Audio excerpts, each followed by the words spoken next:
احنا دلوقتي في آخر السنة، وده أفضل وقت تفكر في حياتك وتشوف إيه الحاجات اللي عملتها وإيه اللي لم تعملها.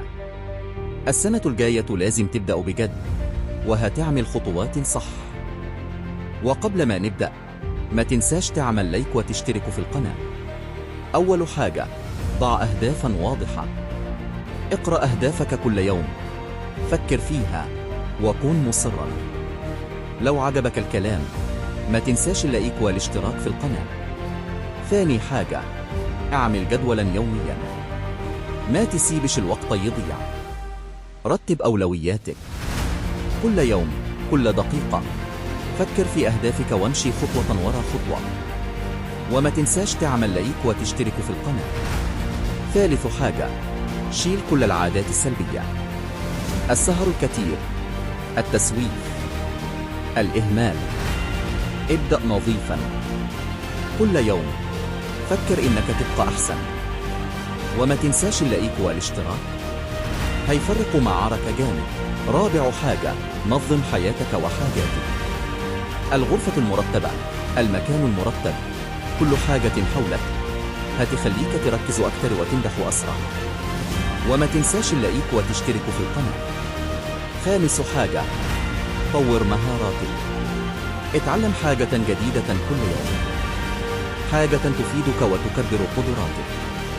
وفكر كل شوي في الاشتراك ولا عشان تتابع كل جديد. سادس حاجة، اهتم بصحتك.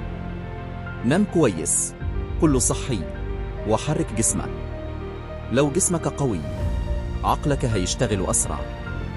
وما تنساش تعمل لايك وتشترك في القناة.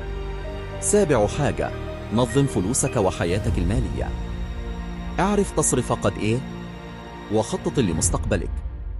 كل يوم فكر في خططك، ولا تنسى اللايك والاشتراك. ثامن حاجة، خلي علاقاتك صحية. صحابك، أهلك، اللي حواليك، خليهم يشجعوك ويكبروا معارك. وفكر كل شوي في الاشتراك واللايك، ده مهم جدا. تاسع حاجة، خد وقت لنفسك.